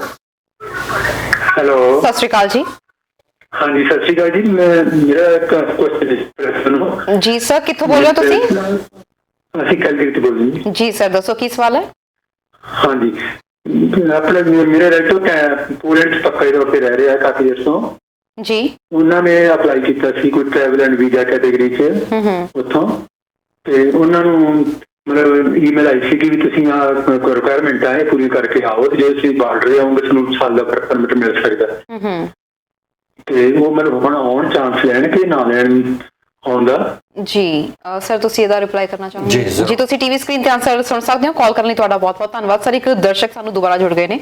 ਹੈਲੋ ਮੈਂ ਯੁਵਰਾਜਦੀਪ ਗੱਲ ਕਰ ਰਿਹਾ ਅੰਮ੍ਰਿਤਸਰ ਜੀ। ਸਰ ਤੋਂ ਜਿਨ੍ਹਾਂ ਨੇ ਸਾਨੂੰ ਕੁਐਸਚਨ ਪੁੱਛੇ ਜੀ ਸਰ, ਜੋ ਏਜੰਟ ਦਾ। ਸਰ ਤੁਸੀਂ ਇੱਕ ਵਾਰੀ ਪਲੀਜ਼ ਆਪਣਾ ਆਨਸਰ ਪੁੱਛੋ ਕਿਉਂਕਿ ਬਹੁਤ ਸਾਨੂੰ ਕਾਲਰਸ ਲਾਈਨ ਬਾਰ-ਬਾਰ ਕਰ ਰਹੇ ਨੇ। ਤੁਸੀਂ ਇੱਕੋ ਵਾਰੀ ਆਨਸਰ ਪੁੱਛੋ ਜੋ ਪੁੱਛਣਾ।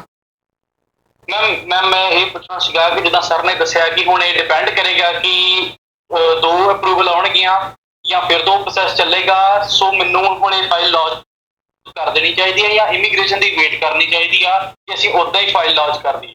ਜੀ ਤੁਸੀਂ ਟੀਵੀ ਸਕਰੀਨ ਤੇ ਆਨਸਰ ਦਈਏ ਸਰ। ਟੀਵੀ ਸਕਰੀਨ ਤੇ ਆਨਸਰ ਸੁਣ ਸਕਦੇ ਹੋ ਜੀ। ਕਾਲ ਕਰਨ ਲਈ ਧੰਨਵਾਦ ਜੀ ਸਰ।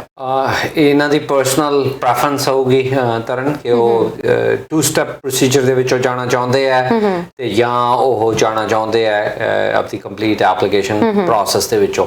ਸੋ ਜੇ ਤਾਂ ਕਿਉਂਕਿ ਆਪਾਂ ਪ੍ਰੈਡਿਕਟ ਨਹੀਂ ਕਰ ਸਕਦੇ ਕਿ ਆਉਣ ਵਾਲੇ ਸਮੇਂ 'ਚ ਕੋਵਿਡ-19 ਸਿਚੁਏਸ਼ਨ ਕਿਵੇਂ ਪ੍ਰੀਵੇਲ ਕਰੂਗੀ। ਸੋ ਜੇ ਤਾਂ ਉਹਨਾਂ ਨੂੰ ਲੱਗਦਾ ਹੈ ਕਿ ਉਹਨਾਂ ਲਈ ਸਮਾਂ ਇੰਪੋਰਟੈਂਟ ਹੈਗਾ ਤੇ ਉਹ ਆਪਣੀ ਪੜ੍ਹਾਈ 'ਚ ਲਾਸ ਨਹੀਂ ਚਾਹੁੰਦੇ ਤਾਂ ਫਿਰ ਉਹ ਦਾਖਲ ਕਰਨ ਜੀ 2 ਸਟੈਪ ਪ੍ਰੋਸੀਜਰ ਦੇ ਵਿੱਚੋਂ।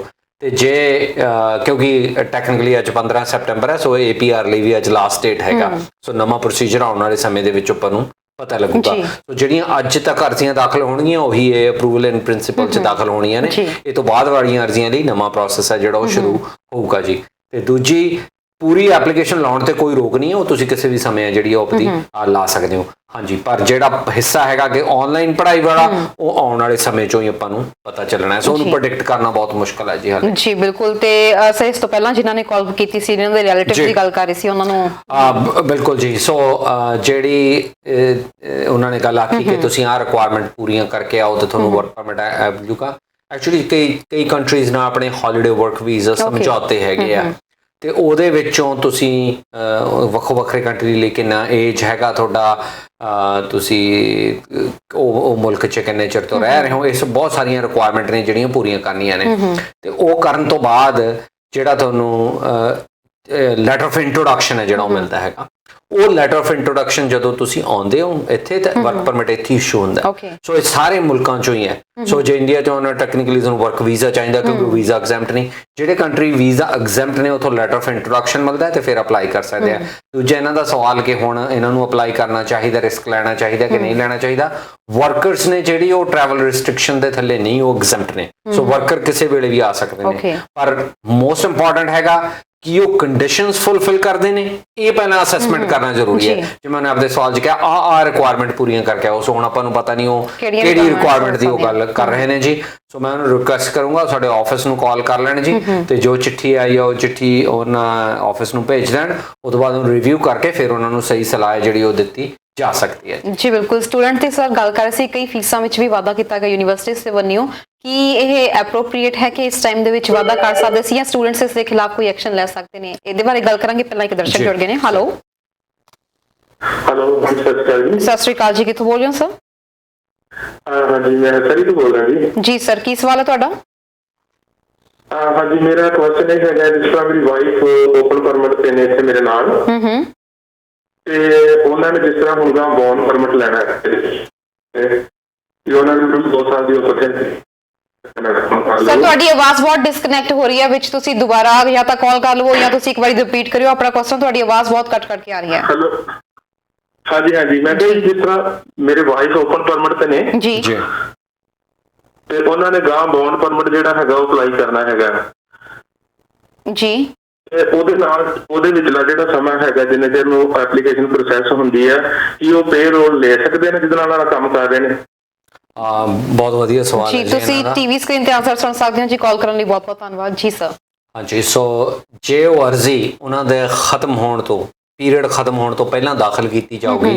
ਤਾਂ ਉਹ ਇੰਪਲਾਈਡ ਸਟੇਟਸ ਤੇ ਹੋਣਗੇ ਇੰਪਲਾਈਡ ਸਟੇਟਸ ਦਾ ਮਤਲਬ ਹੈ ਕਿ ਸਟੇਟਸ ਕੋ ਹੈਗਾ ਕਿ ਜੋ ਅੱਜ ਉਹਨਾਂ ਦਾ ਸਟੇਟਸ ਹੈਗਾ ਉਹ ਜਦੋਂ ਤੱਕ ਅਰਜ਼ੀ ਤੇ ਫੈਸਲਾ ਨਹੀਂ ਹੁੰਦਾ ਉਹ ਸੇਮ ਸਟੇਟਸ ਹੀ ਰਹੂਗਾ ਪਰ ਉਹ ਇਹ ਨਹੀਂ ਕਿ ਉਹ ਜੇ ਰੈਸਟੋਰੇਸ਼ਨ ਪੀਰੀਅਡ ਤੇ ਨੇ ਫਿਰ ਉਹ ਲਾਗੂ ਨਹੀਂ ਹੋਊਗਾ ਸੋ ਅਰਜ਼ੀ ਜੋ ਉਹਨਾਂ ਦਾ ਵਰਕ ਪਰਮਿਟ ਦਾ ਸਮਾਂ ਉਹ ਖਤਮ ਹੋਣ ਤੋਂ ਪਹਿਲਾਂ ਜੇ ਉਹ ਐਪਲੀਕੇਸ਼ਨ ਦਾਖਲ ਕਰ ਦਿੰਦੇ ਨੇ ਤੇ ਉਹ ਐਪਲੀਕੇਸ਼ਨ ਪੂਰੀ ਹੋਣੀ ਚਾਹੀਦੀ ਹੈ ਮਤਲਬ ਜੇ ਐਲਐਮਆਈ ਰਿਕੁਆਇਰਡ ਹੈ ਤਾਂ ਹੋਣੀ ਚਾਹੀਦੀ ਹੈ ਫੀ ਹੈ ਜੋ ਵੀ ਰੈਗੂਲੇਸ਼ਨ 10 ਦੇ ਮੁਤਾਬਕ ਤਾਂ ਜਦੋਂ ਤੱਕ ਉਹ ਅਰਜ਼ੀ ਤੇ ਫੈਸਲਾ ਨਹੀਂ ਆਉਂਦਾ ਉਹ ਕੰਮ ਕਰਦੇ ਜਾਰੀ ਰਹਿ ਸਕਦੇ ਉਸ EMPLOYER ਦੇ ਨਾਲ ਸੋਚ ਕੋਈ ਦੋਰਾਵਾ ਨਹੀਂ ਪਰ ਇੰਪੋਰਟੈਂਟ ਹੈ ਕਿ ਸਮਾਂ ਖਤਮ ਹੋਣ ਤੋਂ ਪਹਿਲਾਂ ਉਹ ਅਰਜ਼ੀ ਦਾਖਲ ਕੀਤੀ ਜਾਏ ਬਿਲਕੁਲ ਜੀ ਤੇ ਸਰ ਆਪਾਂ ਸਟੂਡੈਂਟਸ ਦੀ ਗੱਲ ਕਰ ਰਹੇ ਸੀ ਫੀਸਾਂ ਚ ਵਾਧੇ ਨੂੰ ਲੈ ਕੇ ਕੀ ਉਹ ਕੋਈ ਐਕਸ਼ਨ ਲੈ ਸਕਦੇ ਨੇ ਜਿਹੜਾ ਐਕਸ਼ਨ ਹੈ ਉਹ ਤਾਂ ਪ੍ਰੋਟੈਸਟ ਹੀ ਕਰ ਸਕਦੇ ਆ ਤਰਨ ਟੈਕਨੀਕਲੀ ਪਰ ਸੇ ਜਿਵੇਂ ਆਪਾਂ ਪਹਿਲਾਂ ਗੱਲ ਕੀਤੀ ਸੀ ਕਿ ਇਹ ਇੱਕ ਬਿਜ਼ਨਸ ਪ੍ਰੋਪੋਜੀਸ਼ਨ ਹੈਗਾ ਦੋ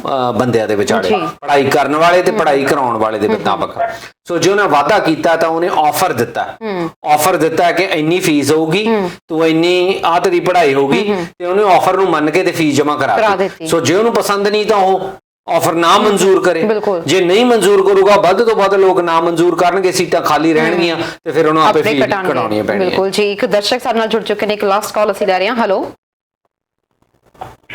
ਸਤਿ ਸ਼੍ਰੀ ਅਕਾਲ ਜੀ ਮੈਂ ਤੁਹਾਨੂੰ ਆਪका बहुत शुक्रिया करता हूं ਤੁਸੀਂ ਬਹੁਤ ਵੈਲਿਊਬਲ ਇਨਫੋਰਮੇਸ਼ਨ ਕਰੇ ਬੈਠੇ ਲੋਕਾਂ ਨੂੰ ਦੇ ਰਹੇ ਬਹੁਤ ਧੰਨਵਾਦ ਜੀ ਥੈਂਕ ਯੂ ਤੇ ਮੇਰੀ ਇਨਫੋਰਮੇਸ਼ਨ ਸੀ ਜੀ ਸਰ ਜਿਹੜੇ ਬਾਇਓਮੈਟ੍ਰਿਕਸ ਆ ਇਹ ਦਾ ਕੁਝ ਪਤਾ ਕਦੋਂ ਖੁੱਲਣਗੇ ਬਾਇਓਮੈਟ੍ਰਿਕਸ ਦਾ ਦੂਸਰਾ ਮੇਰੇ ਪੇਰੈਂਟਸ ਨੇ ਐਪਲੀਕੇਸ਼ਨ ਲਾਈ ਸੀ ਕੰਪੈਸ਼ਨੇਟ ਗਰਾਊਂਡ ਤੇ ਆਉਣ ਦੀ ਤੇ ਉਹ ਸੁਪਰਵਾਈਜ਼ਰ ਤੇ ਸਾਡੇ ਕੋਲ ਇੱਥੇ ਤੇ ਇਹ 4 ਮਹੀਨੇ ਪਹਿਲਾਂ ਲਾਈ ਸੀ ਉਹਨਾਂ ਦੇ ਲੈ ਕੇ ਆਇਆ ਸੀ ਬਾਇਓਮੈਟ੍ਰਿਕ ਦੀ ਫੀਸ ਭਰਨ ਵਾਸਤੇ ਉਹ ਫੀਸ ਭਰ ਕੇ ਅਰੇ ਖੁੱਲੇ ਸੈਂਟਰ ਦੇ ਬਾਇਓਮੈਟ੍ਰਿਕਸ ਖੁੱਲੇ ਨੇਗੇ ਇਹਨਾਂ ਬਾਰੇ ਕੋਈ ਇਨਫੋਰਮੇਸ਼ਨ ਤੁਸੀਂ ਜੀ ਜ਼ਰੂਰ ਜੀ ਤੁਸੀਂ ਕੀ ਇਹ ਐਪਲੀਕੇਸ਼ਨ ਪ੍ਰੋਸੈਸ ਹੋ ਜਾਣਗੇ ਵਿਦਆਊਟ ਬਾਇਓਮੈਟ੍ਰਿਕਸ ਜੀ ਤੁਸੀਂ ਟੀਵੀ ਸਕਰੀਨ ਤੇ ਆਨਸਰ ਸੁਣ ਸਕਦੇ ਹੋ ਜੀ ਕਾਲ ਕਰਨ ਲਈ ਬਹੁਤ ਧੰਨਵਾਦ ਲਾਸਟ ਕਾਲ ਅਸੀਂ ਲੈ ਰਹੇ ਹਾਂ ਇਸ ਵਕਤ ਹੈਲੋ ਸਤਿ ਸ਼੍ਰੀ ਅਕਾਲ ਜੀ ਤਰਨਜੀਤ ਜੀ ਸਤਿ ਸ਼੍ਰੀ ਅਕਾਲ ਜੀ ਕਿੱਥੋਂ ਬੋਲ ਰਹੇ ਹੋ ਸਰ ਸਤਿ ਸ਼੍ਰੀ ਅਕਾਲ ਜੀ ਮੈਂ ਯੂਕੇ ਤੋਂ ਬੋਲ ਰਿਹਾ ਇੰਗਲੈਂਡ ਤੋਂ ਮੇਰਾ ਨਾਮ ਤੇਜਾ ਸਿੰਘ ਹੈ ਜੀ ਸਰ ਮੈਂ ਟੂਰਿਸਟ ਆਉਣਾ ਚਾਹੁੰਦਾ ਇਸ ਵੇਲੇ ਹਫ਼ਤੇ ਦੇ ਵਿੱਚ ਕਿ ਮੈਂ ਆ ਸਕਦਾ ਟੂਰਿਸਟ ਮੇਰੇ ਕੋਲ ਬ੍ਰਿਟਿਸ਼ ਪਾਸਪੋਰਟ ਹੋਲਡਰ ਹੈ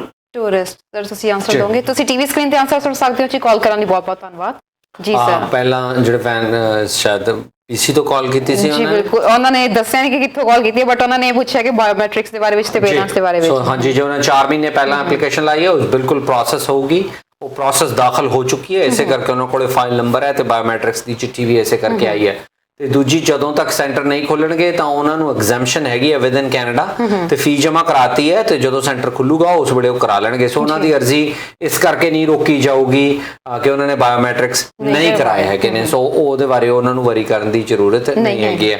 ਤੇ ਤੇਜਾ ਸਿੰਘ ਨੇ UK ਤੋਂ ਕਾਲ ਕੀਤਾ ਸੀਗਾ, ਉਹਨਾਂ ਪੁੱਛਿਆ ਸੀ ਟੂਰਿਸਟ ਆ ਸਕਦੇ ਨੇ, ਨਹੀਂ ਆ ਸਕਦੇ ਜੀ, ਨਾਨ ਡਿਸਕ੍ਰਿਸ਼ਨਰੀ ਪਰਪਸ ਲਈ ਤੁਸੀਂ Canada as a visitor enter ਨਹੀਂ ਕਰ ਸਕਦੇ।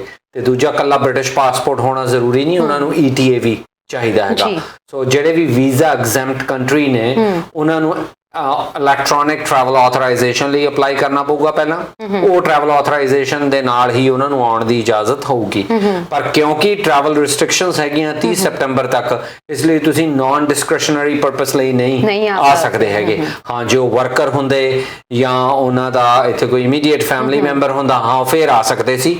ਸੋ ਜੇ ਉਹਨਾਂ ਤੋਂ ਇਹ ਕੰਡੀਸ਼ਨਸ ਨਹੀਂ ਮੀਟ ਕਰਦੇ, ਉਹ ਸਿੰਪਲੀ ਟੂਰਿਜ਼ਮ ਲਈ ਆਉਣਾ ਚਾਹੁੰਦੇ ਨੇ, ਫਿਰ ਉਹ ਐਗਜ਼ੈਂਪਟ ਨਹੀਂ ਹੈਗੇ। ਜੀ ਬਿਲਕੁਲ ਜੀ। ਤੇ ਹੁਣ ਸਭਾ ਵੀ ਲਗਭਗ ਇਜਾਜ਼ਤ ਲੈਣ ਦਾ ਹੋ ਰਿਹਾ, ਪਰ ਇਨ ਸ਼ਾਰਟ ਦੇ ਵਿੱਚ ਜਿਹੜਾ ਰਾਜ ਦਾ ਮੇਨ ਮੁੱਦਾ ਸੀ ਵੀ ਪ੍ਰੋਸੈਸ ਕਾਫੀ ਜ਼ਿਆਦਾ ਡਿਲੇ ਹੋ ਰਹੇ ਨੇ, ਇਹਦਾ ਕੀ ਕਾਰਨ ਹੈ ਜੇ ਆਪਾਂ ਸ਼ਾਰਟ ਚ ਦੱਸੀਏ ਤਾਂ? ਬਿਲਕੁਲ ਤਰਨ, ਜਿਹੜਾ ਸਭ ਤੋਂ ਜੇ ਤਾਂ ਐਪਲੀਕੇਸ਼ਨਸ ਤੁਹਾਡੀਆਂ ਪੋਸਟ ਕੋਵਿਡ ਟਾਈਮ ਲੱਗੀਆਂ ਨੇ ਤਾਂ ਕੋਵਿਡ ਹੀ ਮੇਨ ਕਾਰਨ ਹੈ, ਪਰ ਜਿਹੜੀਆਂ ਅਰਜ਼ੀਆਂ ਪ੍ਰੀ ਕੋਵਿਡ ਲੱਗੀਆਂ ਨੇ ਉਹਨਾਂ ਦੇ ਬਹੁਤ ਸਾਰੇ ਮਲਟੀਪਲ ਕਾਰਨ ਜਿਹੜੇ ਦੇਖਣ ਨੂੰ ਮਿਲ ਰਹੇ ਨੇ ਜੀ।